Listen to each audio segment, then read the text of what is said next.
Kehadiran Yesus di dunia sebagaimana tampak pada perayaan-perayaan Natal umat beriman tidaklah seperti yang diceritakan Matius.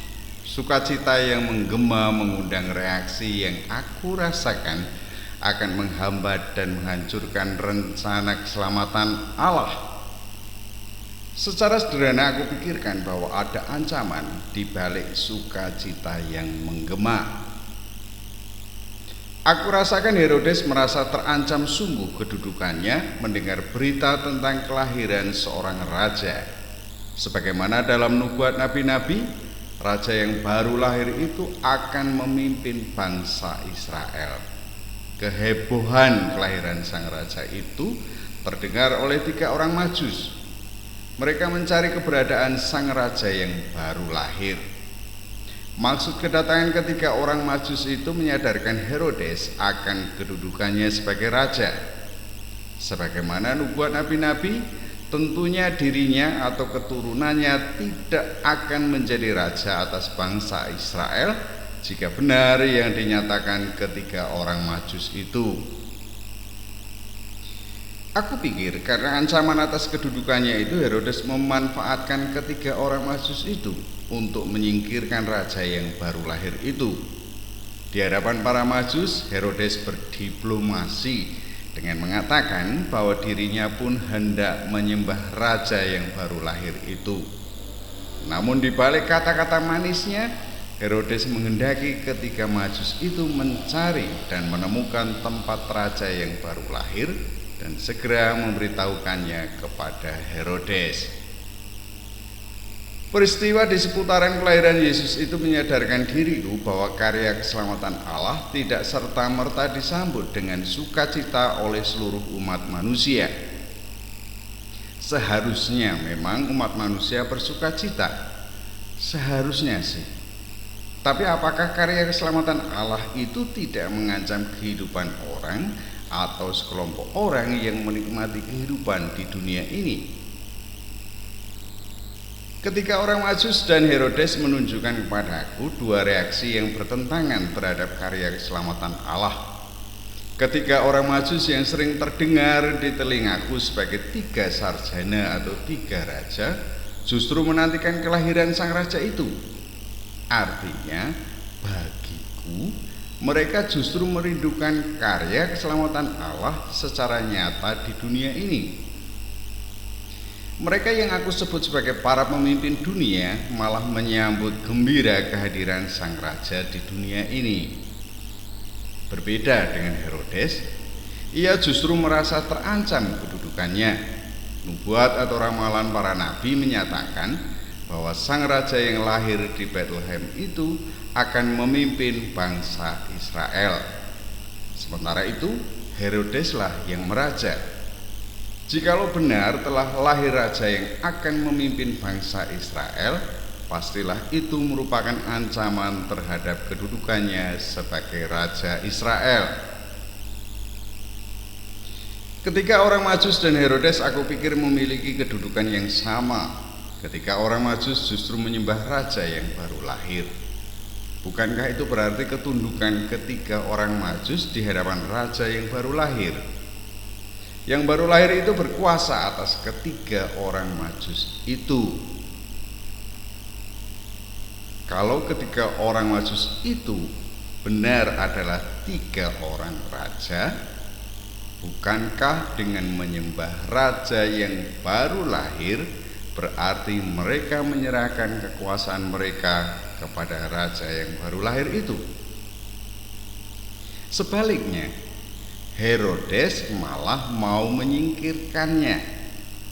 Mengapa reaksinya berbeda? Aku kemudian berpikir tentang seorang raja. Bagaimana gambaran ideal seorang raja?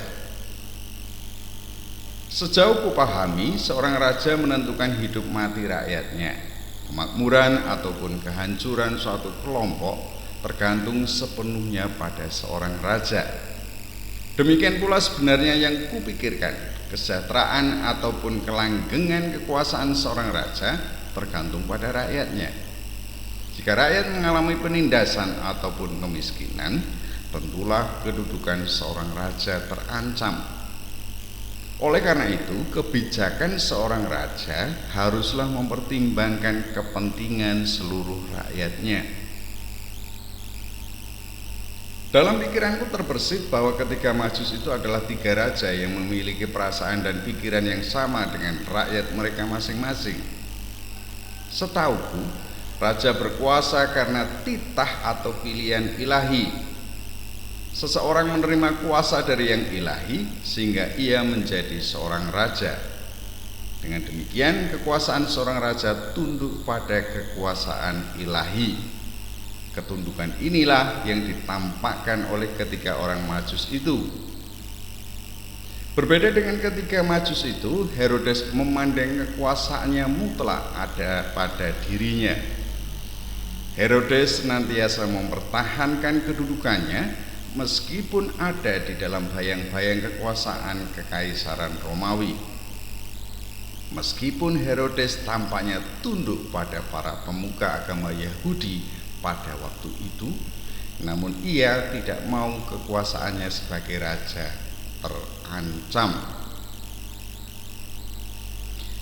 Permenunganku beralih ke kehidupan pribadiku. Siapakah yang menjadi raja bagiku? Dalam keterbatasan dan ketergantungan hidupku, aku melihat hidupku dari tahun ke tahun semakin menyempit kualitas hidupku.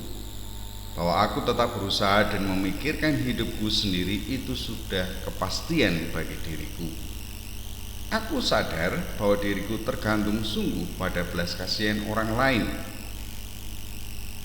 Ketergantungan pada orang lain aku temukan terletak pada situasi yang menguntungkan dalam komunikasi antar pribadi.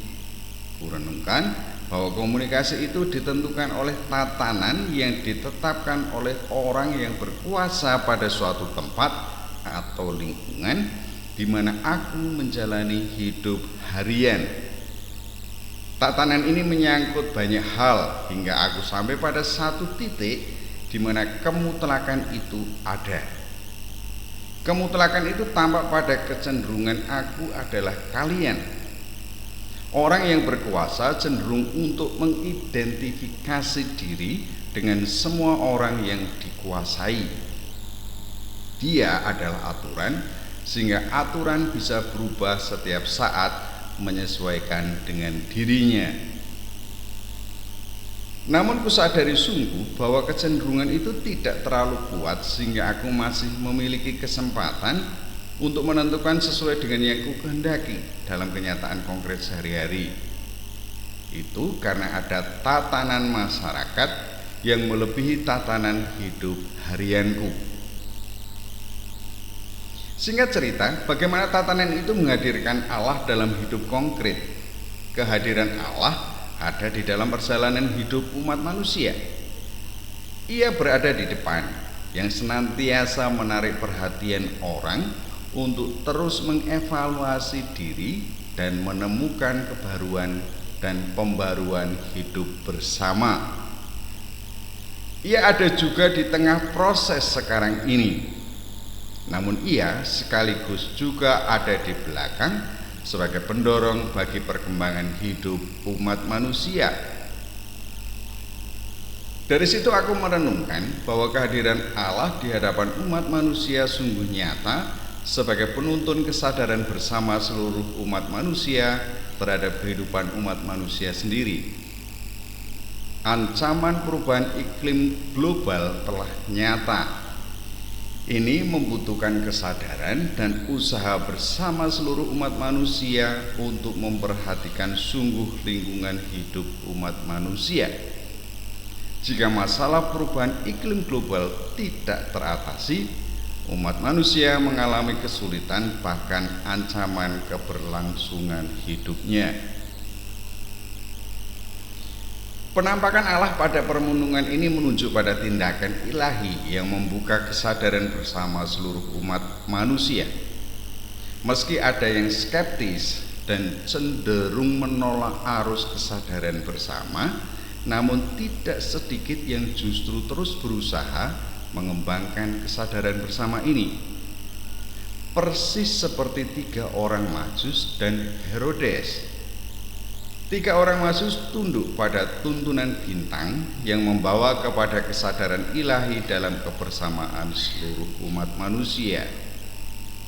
Herodes menampakkan sikap skeptis atas kesadaran bersama karena mengancam kedudukan dirinya sebagai raja atas umat manusia. Selamat tahun baru. Bye-bye.